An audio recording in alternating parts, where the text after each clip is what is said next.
तो big bash league में एक बहुत ही जबरदस्त मैच होने वाला है, पर्थ स्कॉचेस बनाम होबर्ट हरिकेन्स। अब देखिए, कहानी तो सीधी सी लगती है ना। पर्थ अपने घर में मतलब एक किला है, पर सवाल यह है कि क्या ये किला सच में उतना ही मजबूत है जितना हमें लगता है। आइए जरा आंकड़ों में गोता लगाते हैं और पता करते हैं। और देखिए, शुरुआत में ही तस्वीर एकदम साफ हो जाती है।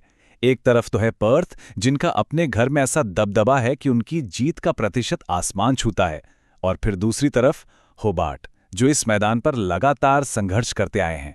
असल में यही इस पूरी कहानी का, इस पूरे मैच का असली केंद्र है। अच्छा, तो सबसे पहले इसी पर्थ के किले की बात करते हैं। ये नाम ना सिर्फ कहने के लिए नहीं है, इसके पीछे हैं ठोस आंकड़े, ऐसे नंबर्स जो उनके शानदार रिकॉर्ड की गवाही देते हैं।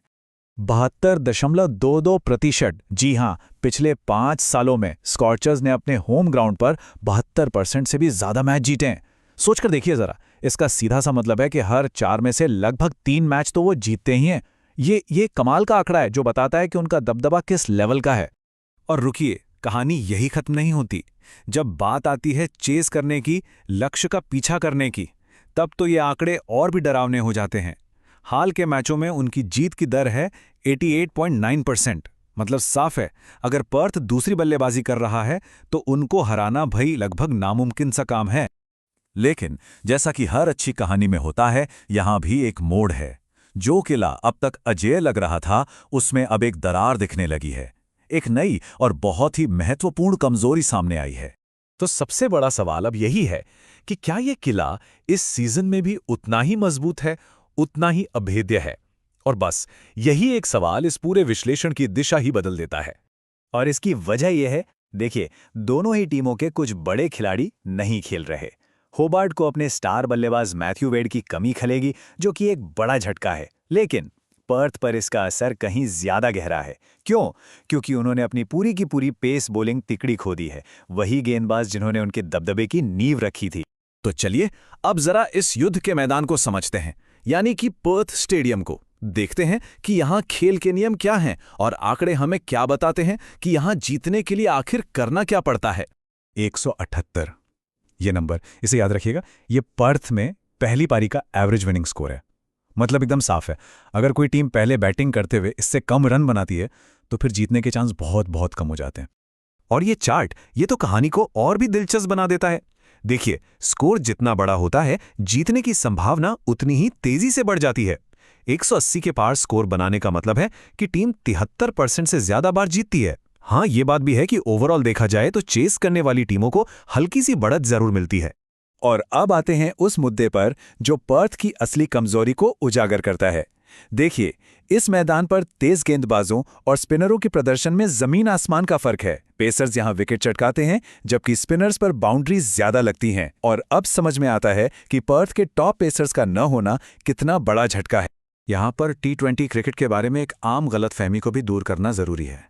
ज्यादातर लोगों को लगता है कि आखिरी के कुछ ओवर मैच का फैसला करते हैं, लेकिन आंकड़े वो कुछ और ही कहानी कहते हैं।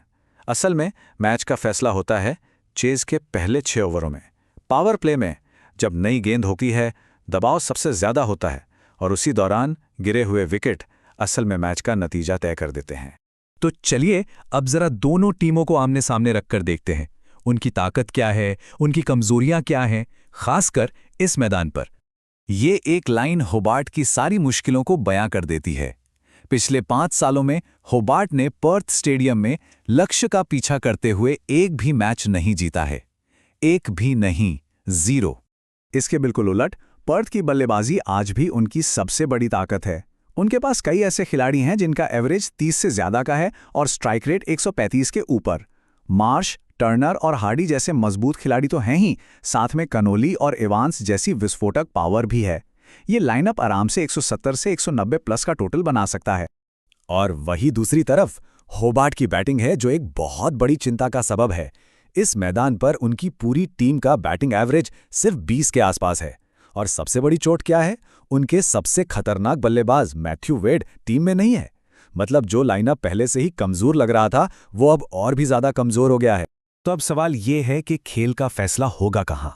आइए उन खास प्लेयर बैटल्स पर नजर डालते हैं जहां ये मैच जीता या हारा जा सकता है। आंकड़े यहां कुछ बहुत दिलचस्प ट्रेंड्स दिखा रहे हैं। जैसे एरन हार्डी का रिकॉर्ड नेथन एलिस के खिलाफ जबरदस्त रहा है। एश्टन एगर ने बेन मैकडर्मट को काफी परेशान किया है। और टिम डेविड, जो इतने बड़े हिटर माने जाते हैं, उनका रिकॉर्ड भी स्कॉचर्स के खिलाफ कुछ खास नहीं रहा है। तो ठीक है, मैदान की बात हो गई, टीमों के फॉर्म की बात हो गई और खिलाड़ियों के मुकाबलों की भी। अब इन सब सबूतों को एक साथ रखकर देखते हैं कि आखिरी फैसला क्या निकलता है। तो देखिए, आखिरी विश्लेषण यही कहता है कि ये मैच कागज पर जितना एक तरफा लग रहा है उतना है नहीं। पर्थ अपनी गेंदबाजी की वजह से यकीनन कमजोर हुई है, लेकिन होबार्ट की बल्लेबाजी और खासकर मैथ्यू वेड के बिना इतनी कमजोर है कि शायद वो पर्थ की इस कमजोरी का फायदा ही न उठा पाए। और इसीलिए इन तमाम आंकड़ों को देखने के बाद पर्थ स्कॉचर्स ही इस मैच को जीतने के साफ साफ दावेदार नजर आते हैं। तो आखिर में बात यह है, किला कमजोर जरूर हुआ है, लेकिन सवाल यह है कि क्या किसी टीम के पास वो हथियार हैं जो इस किले को फतह कर सकें? ये सवाल सिर्फ इस एक मैच के लिए नहीं, बल्कि आने वाले पूरे सीजन के लिए बहुत बड़ा है।